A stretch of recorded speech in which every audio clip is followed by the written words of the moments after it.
Hello everyone and welcome back to another concept and analysis video. For today's topic, we're going to be going over eliminating toxic influences in your life. In particular, we're going to be relating this to, your personal interactions that you may have with other people, whether it's a romantic relationship you're in, your co-workers at work, different family members, friendships, anything of that nature where you're having an interaction with someone else, where there's a potential for it to be toxic in the relationship you have with them.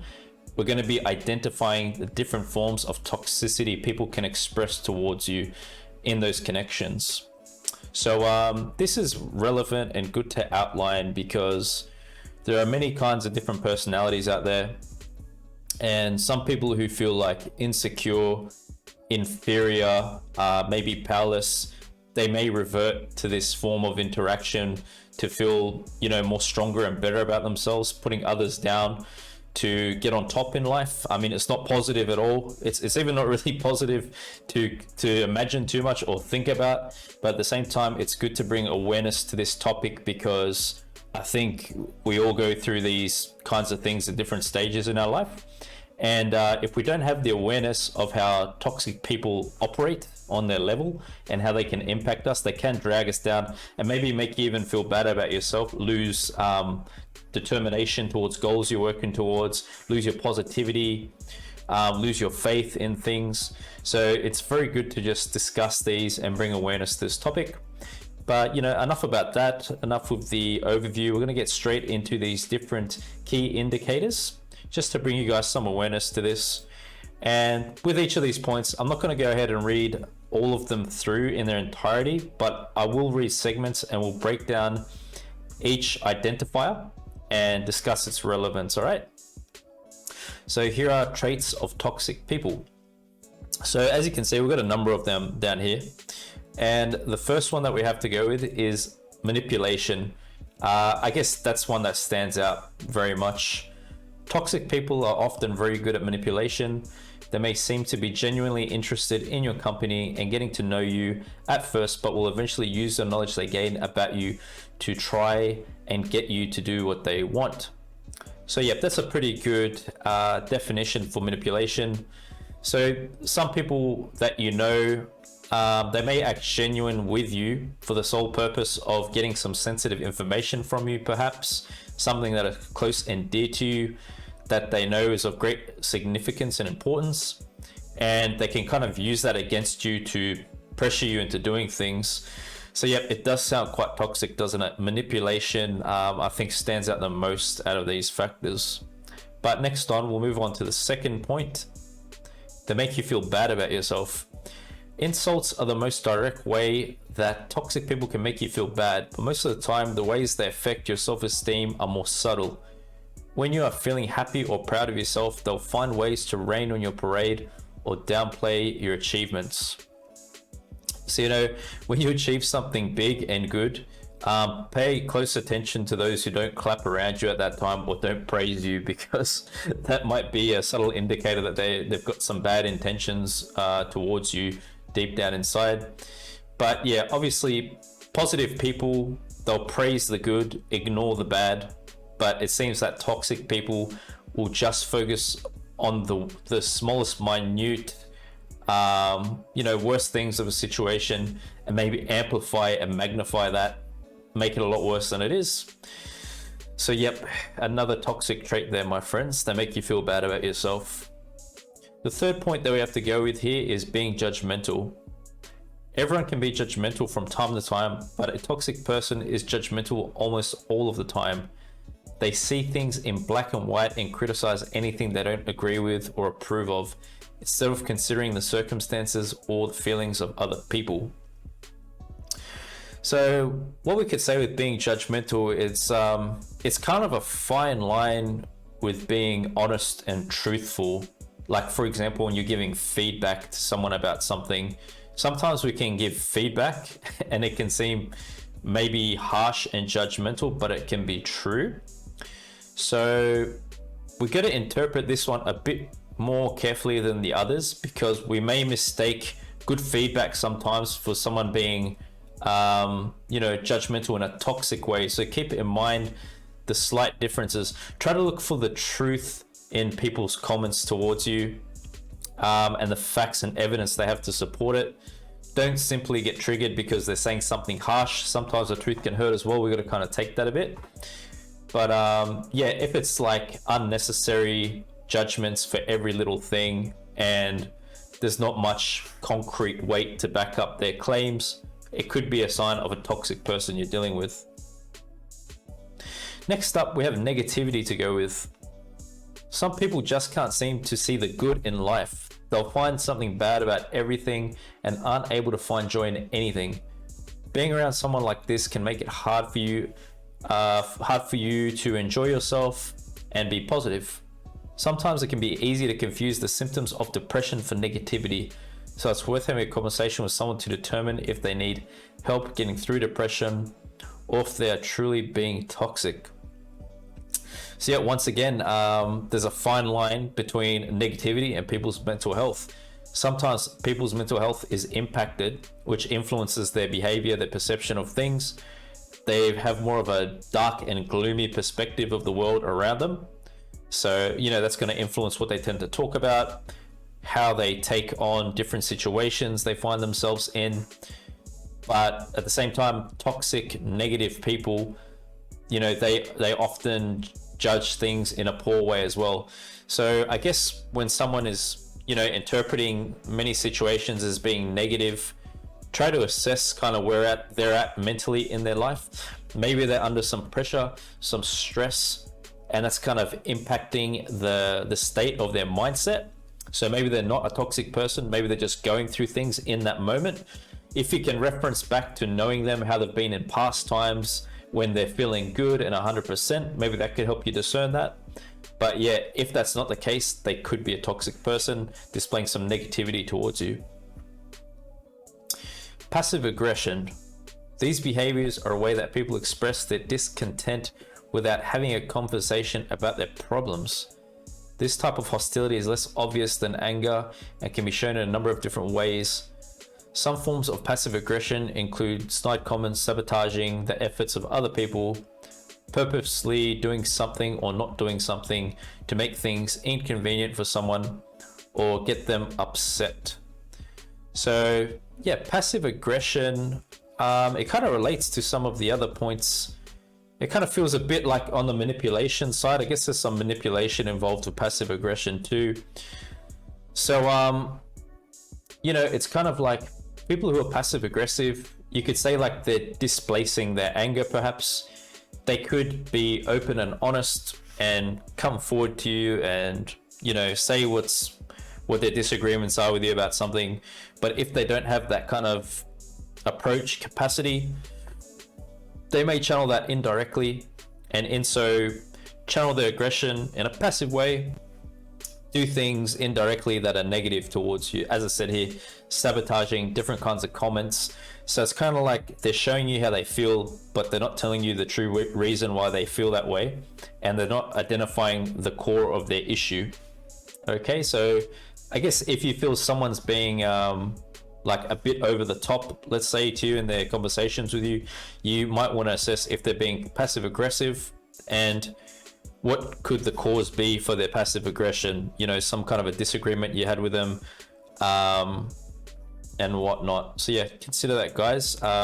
Different ways people handle and let go of their aggression. Next one, self-centered.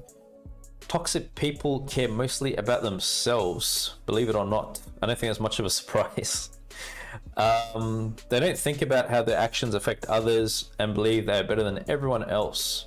So it sounds like they have like an inflated ego, an inflated sense of self that's not maybe accurate with where they are in life. Someone who's self-centered is focused on getting what they want and is unlikely to compromise or consider another person's point of view.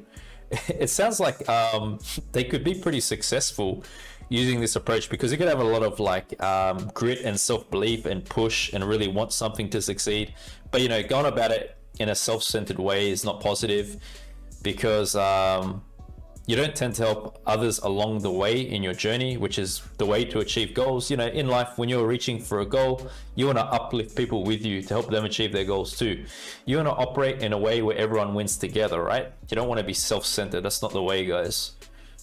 So yeah, a self-centered approach can be quite toxic because you fail to neglect, you neglect the people around you and their well-being and where they're at in life, and if you could help them potentially along the way. And I believe it's probably the source of why self-centered people treat others poorly, right? Because they're not considering the feelings, how they may be impacted by the way they're treated. They just don't care. So self-centered is another trait of a toxic person. Difficulty with anger management. Someone who has trouble managing their anger will make you feel like you're walking on eggshells every time you're around them. The littlest thing can trigger them into a fit of rage, and often nasty, hurtful things are said while they're in this mental state. There may be apologies the day after, but often they are insincere, and the toxic person will repeat their angry, hurtful behaviors soon after. Right, so difficulty dealing with anger management. I mean, everyone, emotions aren't always easy to deal with. I can sympathize with this aspect here, especially anger, because it's quite intense. It can cloud our judgment at the time, cause us to overreact if we're not careful. But like, all of us has the capacity to get angry. We've all felt angry at different times about things. But the key here, discerning whether or not the person is toxic, is how they respond to that aggression they've showed after the fact, and what they do to try to make amends. So as you can say here, it says the person may apologize, but it's insincere. So when someone does something wrong and they're sincere, later they'll come to you, they'll talk about it openly, apologize for what they did, say what they should do better next time, you know, and they mean it, and you feel that when they say that, you can feel the truth in it, and you'll feel good, and it's forgotten. But if someone continues to do the mistake to you and isn't truly taking on board the accountability aspect they have to hold with it, that's a sign of a toxic person. So keep that in mind, all right? And the final point of that we have to go with here, the final trait we could say is, let's say, controlling behavior, right? One of the most dangerous traits of a toxic person is controlling behavior. They may try to restrict you from contacting your friends or family or interact with the world around you. This could be really relevant to people, I think, more so in romantic relationships. You know, whether someone's in a relationship with a male or female and maybe they're very jealous, maybe they're very insecure, and they think that the way to keep their partner from perhaps cheating or doing something wrong is to restrict their movements, control everything they're doing, you know, who they're talking to, who they're texting, what social media they're on, where they're going out to, whether or not they're going out alone or not. So, you know, obviously that's quite toxic, because the person then doesn't feel free in the relationship, doesn't feel happy, and they're restricted. You know, you shouldn't feel restricted. You should be free within reason within a relationship. Obviously you're loyal to someone, but yeah, you can understand that's not a good feeling to be treated that way, is it? So controlling behavior is definitely a key indicator of someone who's toxic if they display that. So my friends, we have outlined these different traits. I really hope going through this helps bring some awareness to your everyday lives. You know, if you're having some difficulties dealing with someone, and after your interactions with them, you're left feeling like energetically drained, you may wish to go over these points and see if any of them kind of click or connect with that person who's making you feel like that. Maybe they're manipulating you in some way, they're making you feel bad, they're judging you, they're spreading negativity into your life. They could be passive aggressive, all these different points that we have here. Just go through these, remember them, and spread this goodness around. Try to help others as much as you can with this information. Okay guys, so now that we're done with the concept overview explanation part of this video, now we're moving into the video analysis section, where we're going to be looking at some clips that are going to reflect and show us, some signs of toxicity in these different interactions that we see here throughout this video. And it's just to provide us some examples, pardon me, of what we've been talking about at the beginning of this segment, and what it may look like, different signs of toxicity in people's interactions. Post an hour after I post, only to, like, you're literally fishing for his attention. He literally commented on your post. He didn't even comment on mine, and I'm like the girl he's talking to. If he didn't comment on yours and he commented on mine, isn't that kind of a sign? He literally saw that he probably saw that you were being desperate, so he felt bad, like, and he knows that you're my best friend, so he's like, oh, like, I feel bad, like, I should probably just comment something to build up her self-esteem. Like, you're literally, like, I'm your best friend, and I should be able to, How was I supposed to know that he was going to comment on my post? Are you serious? You're literally acting stupid right now. Okay, so you're telling me that you didn't do it to fish for his attention? No, I didn't. Why would I do that? Literally acting I posted desperate. because I wanted to post, not to get your stupid boyfriend to comment on it. Are you serious? No, you're like, it's obvious that you have a thing for him. Like, you always look at him weirdly when I'm around him. And it's obnoxious. Done. Fucking best friend, so why you calling your best friend back? Try again. Yes, the fuck you did. Like I said. Hey, you mad right now? No. You sure you've been looking mad all day? Is there something I should be mad about? Did you do something that's gonna get me mad? Bro, I just asked a question. If you're gonna get mad for no reason, okay, whatever. Well, you might as well tell me right now. You look guilty. So if you don't tell me, I'm gonna find out later. I got eyes on you everywhere. Remember that. Okay, have So fun. tell me what you did. Again. My boyfriend went on your Instagram and called you pretty, so, like, I really don't want you to be in my life anymore. Because he called me pretty? And you're not that pretty, to be honest. You just sound insecure. So you don't want to be friends because your boyfriend thinks I'm pretty? Yeah. But you would be friends if he thought I was ugly? Yeah. Well, what does that say about you? You're a terrible friend. And you're ugly. And fat. What? Do you hear yourself? You try to sing, but it sounds horrible. You're horrible at singing, too. Wow. That's why your Yeah. boyfriend slid into my DMs. Okay, I said, I just don't get why were you on the phone with my fucking boyfriend? Because we were in Spanish together and we were studying. No, but you were on the phone with him for an hour. It was like from 4 o'clock to 5 o'clock. It was a schedule. That's why it was after school. I don't give a shit. You had like, Oh my you could have gosh. just fucking studied with me or something. You're not even in Spanish. Oh my fucking You god. take fucking French. You do this all the fucking time. Like, you do this every time. Like, every Every time I time get a what? message. Every time You do this every fucking time. You, like, budge in and it's pissing me off. budge Like- in. I was studying with him for an hour. Like, you think you're such hot shit, dude. It's annoying. Are you fucking serious? You had no reason to call him. We literally just talked about Spanish. Alright guys, there we have it. Those are the examples of some toxic interactions that we can see between different people out there and what that can look like. It can look pretty absurd and over the top, to be honest, for us viewing a video and these people going through it. But in real everyday life, if you're in a supposed relationship, friendship with someone like that, you may be kind of oblivious to those traits, and it might be hard for you to see that because you're used to that person treating you that way.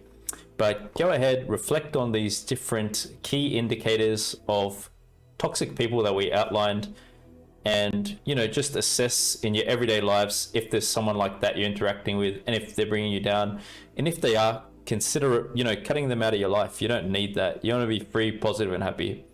So much love to you all. Peace as always, and I'll speak to you very soon.